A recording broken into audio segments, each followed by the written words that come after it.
साथियों, कैसे हो आप सभी। स्वागत है आपका अपने YouTube चैनल पर जिसका नाम है मैथ्स बाय महादेव। दोस्तों, आज का हमारा टॉपिक है प्राइम नंबर्स कि प्राइम नंबर क्या होते हैं। तो चलिए स्टार्ट करते हैं। प्राइम नंबर क्या होता है दोस्तों? एक ऐसी संख्या जिसके केवल दो ही गुणनखंड हो, उसको हम प्राइम नंबर्स बोलते हैं। हिंदी में कहे तो दोस्तों अभाज्य संख्याएं कहते हैं कि एक ऐसी संख्या जिसके केवल दो ही गुणनखंड हो, एक तो खुद हो और एक जो दूसरी संख्या उसको फैक्टर हो, जो दूसरी संख्या उसका एक होगी। एग्जांपल देखते हैं दोस्तों, कौन सी होगी? 2 होगी, 3 होगी, 5 होगी, 7, 9, 11, 13, ऐसे ऐसे करते करते ये सब प्राइम नंबर्स है।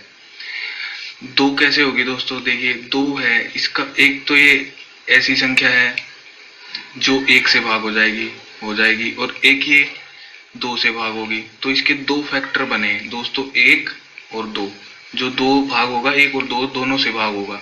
अब 3 है, अब ये 1 से भाग होगा और 3 से भाग होगा। एक तो खुद यानी कि उस संख्या वह जो है वो खुद से भाग होगी और जो दूसरी संख्या होगी ना दोस्तों वो 1 होगी, तो वो संख्या प्राइम नंबर कहलाएगी। अब पहला क्वेश्चन तो यही आता है कि दोस्तों 1 क्यों नहीं है प्राइम नंबर? 1 इसलिए नहीं है क्योंकि इसके 2 फैक्टर बनेंगे तो एक तो 1 ही होगा और एक ही रहेगा। तो सिर्फ एक ही फैक्टर बना इसका, एक, इसलिए यह तो प्राइम नंबर नहीं है। अब क्वेश्चन होता है दोस्तों कि सबसे छोटी प्राइम संख्या कौन सी है? प्राइम नंबर कौन सा है सबसे छोटा? तो इसका आंसर होगा दोस्तों 2। 2 एक ऐसी संख्या है जो प्राइम नंबर सबसे छोटा है और यह संख्या इवन भी है और कोई संख्या आगे इवन नहीं मिलेगी। 2 एक ऐसी संख्या है जो इवन भी है दोस्तों, और 2 से ही प्राइम नंबर की स्टार्टिंग होती है। 2, 3, 5, 7, 9, 11 ऐसे चलती रहेगी।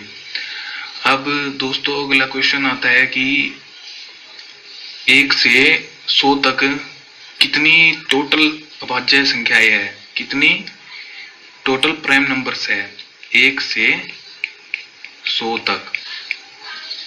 तो चलिए देखते हैं दोस्तों कितने हैं टोटल। देखिए दोस्तों 1 से 100 तक कितने हैं प्राइम नंबर्स की संख्या। 1 से 10 तक कौन से होते हैं भाई? 2, 3, 5, 7।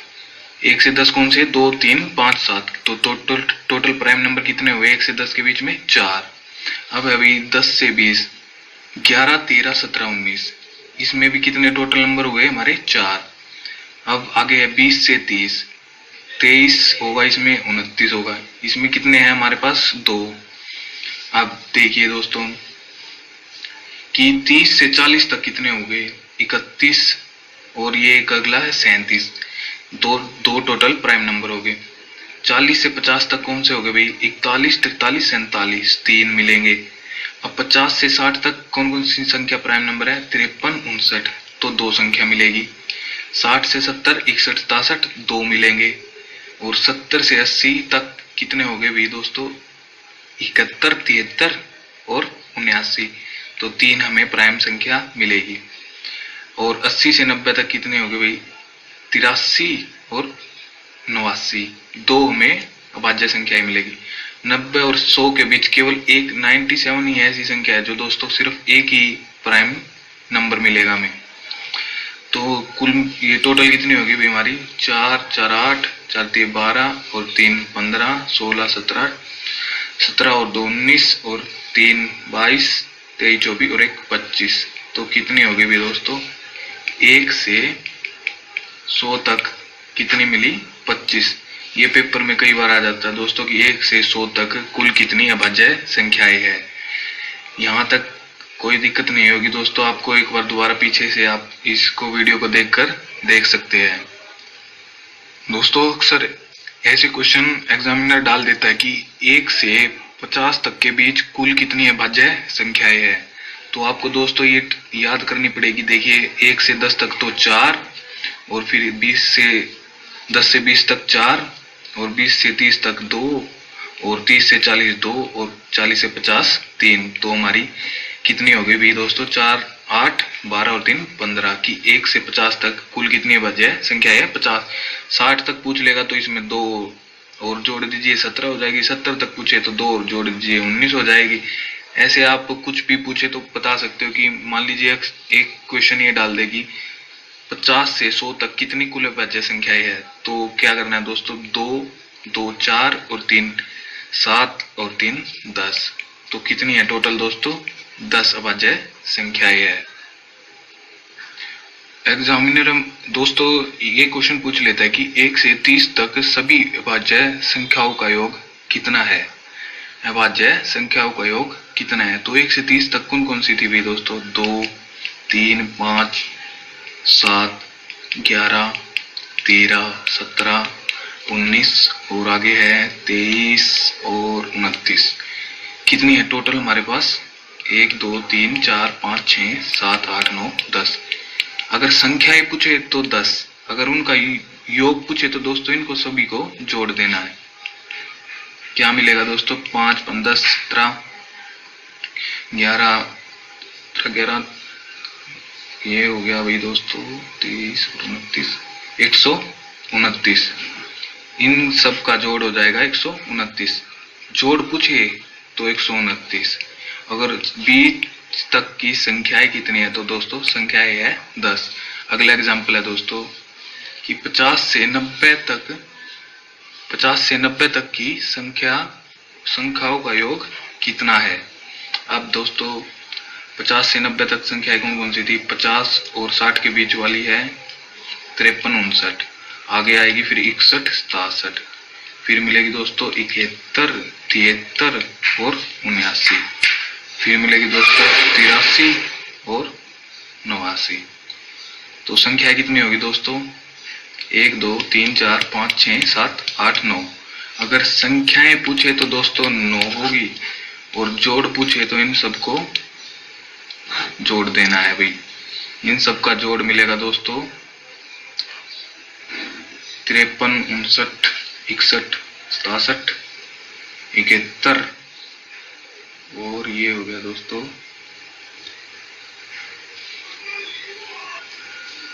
इसका जोड़ हो जाएगा दोस्तों 635। इन सभी को जोड़ दोगे तो 635 हमें मिलेगा, जो हमारा आंसर होगा। अगर संख्या पूछे तो 9, अगर जोड़ दे तो 635। दोस्तों यहाँ से क्वेश्चन बन सकता है एक कि जोड़ बताओ या संख्याएं बताओ। आपको जो पीछे टेबल बनाकर दिखाई थी दोस्तों उसको एक बार जरूर याद कर लीजिए। 1-2 बार आप खुद लिख कर देखोगे तो आपको वह संख्याएं याद हो जाएगी।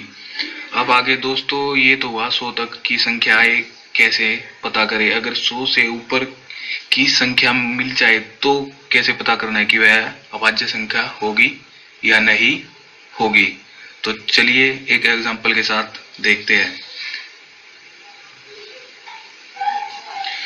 मान लीजिए दोस्तों कोई उसने संख्या दी 113। इसके लिए दोस्तों एक फॉर्मूला है कि n square greater than equal to a। क्या कहा कि भाई n स्क्वायर बड़ा होगा या उसके बराबर होगा किससे, a से। a क्या है हमारा, जो दी गई संख्या है जो 113 है ना, इसको a मान लीजिए दोस्तों। और जो n है ना वह छोटी से छोटी प्राकृत संख्या है जिसको स्क्वायर है ना इस संख्या से बड़ा हो। क्या कहा दोस्तों, n वह छोटी से छोटी संख्या जिसका स्क्वायर करेंगे ना तो वो संख्या या तो इसके इक्वल हो या इससे बड़ी हो। तो फिर आगे क्या करना है दोस्तों, जो n है ना n, इससे जितनी छोटी संख्याएं है ना अभाज्य संख्याएं, n इससे जितनी छोटी अभाज्य संख्या है ना उन सभी अभाज्य संख्याओं से इस संख्या को भाग देना है। कैसे दोस्तों, देखिए n square greater than equal to a। अब संख्या a क्या हमारी 113, n स्क्वायर, n क्या माने, अब 9 का स्क्वायर 81, 10 का स्क्वायर 100, 11 का स्क्वायर 121। n हमारा क्या मिला 11, 11 का स्क्वायर करोगे तो 121 होगा ना दोस्तों। 121 113 से बड़ा है तो n क्या मिला हमें 11। अब क्या करना था कि 11 से जितनी छोटी अभाज्य संख्याएं है ना उन सभी अभाज्य संख्याओं से इससे भाग देकर देखो। अगर किसी से भी भाग हो गई तो भाई वो अभाज्य संख्या नहीं है, अगर भाग नहीं हुई तो वह अभाज्य संख्या है। कैसे दोस्तों, देखिए 11 से छोटी अभाज्य संख्या कौन कौन सी है? 2, 3, 5, 7। 11 तो खुद भी है और 11 भी है दोस्तों, पर हमें 11 नहीं लेना है क्योंकि इससे छोटी लेनी है। 2, 3, 5, 7 है। अब 113 है जो दोस्तों, क्या 2 से भाग होगा? नहीं होगा। 113 3 से भाग होगा? 3 नहीं होगा। 113 5 से होगा? नहीं होगा भाई, 0 5 नहीं है। इसमें जोड़ करोगे तो 5 मिलेगा, जो 5 है 3 से भाग नहीं होता। अब 7 से और करके देख लीजिए दोस्तों, 7 से भी भाग नहीं होगा भाई, क्योंकि 7 की ट्रिक क्या थी दोस्तों? इसको 2 से गुना करो और इसमें से घटा दो। 11 माइनस 6 क्या मिला? 5। 5 7 से भाग होगा? नहीं होगा। तो दोस्तों ना 2 से भाग हो रहा, ना 3 से, ना 5 से, ना 7 से। ये हमारी छोटी अभाज्य संख्या थी। तो जो 113 है ना दोस्तों, वह भी एक अभाज्य संख्या होगी। दोस्तों जो ये हमने किया है ना, ये डिविजिबिलिटी रूल में आप देख सकते हो, जो पीछे हमने डिविजिबिलिटी रूल के 4 भाग किए हैं ना, उनमें आप जाकर वो भी देख लीजिए, तब यह रूल हमें समझ में अच्छी तरह आ जाएगा। अपने चैनल को सब्सक्राइब करके आप इन रूल को देख सकते हो दोस्तों। अब एक और एग्जांपल लेकर देखते हैं, चलिए। 437 है दोस्तों अगला एग्जांपल। इसमें ए क्या है? 437। फॉर्मूला क्या था? n स्क्वेयर इक्वल टू और ग्रेटर देन ए। अब दोस्तों n क्या है? वह छोटी से छोटी संख्या माननी है हमें।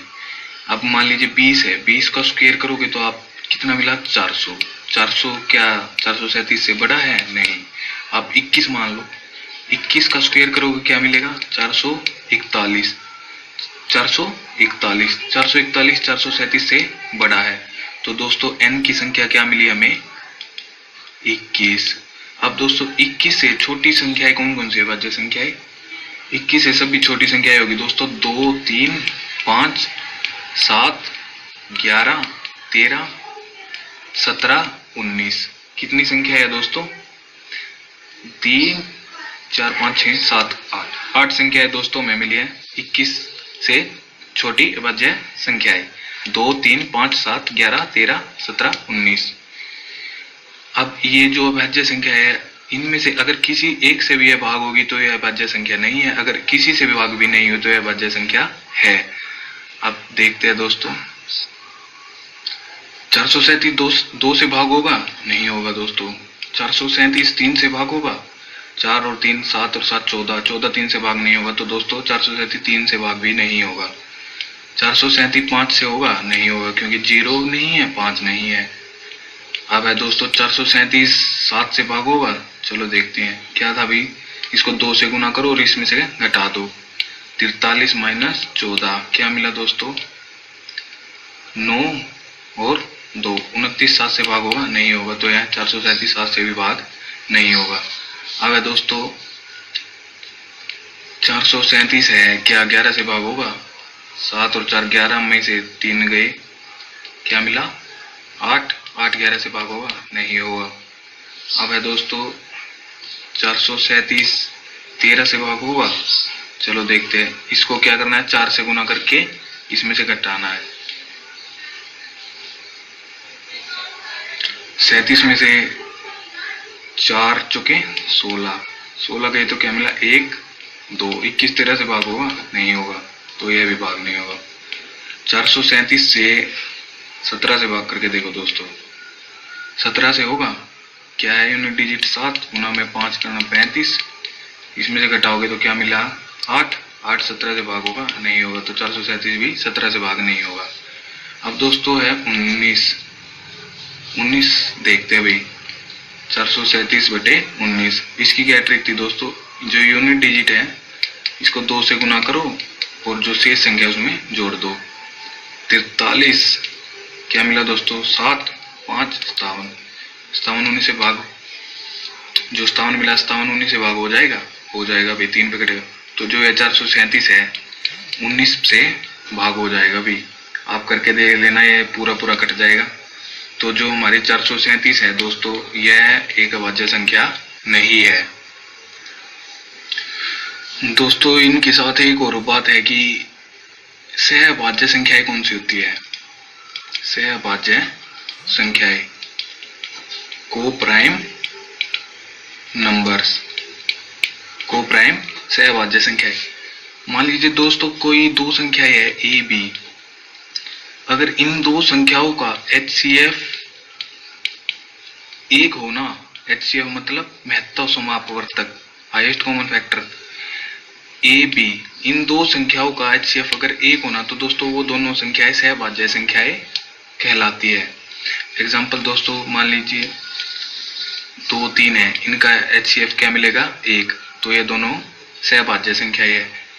9 11 हो गई दोस्तों, ये दोस्तों कौन सी है, सहअभाज्य संख्या है, क्योंकि इनका HCF क्या मिलेगा, एक।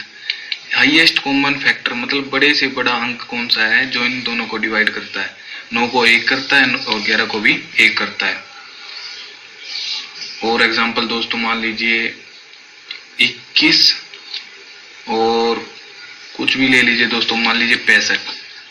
अब 21 और 65 है जो, इनका हाईएस्ट कॉमन फैक्टर क्या मिलेगा दोस्तों, 1 मिलेगा।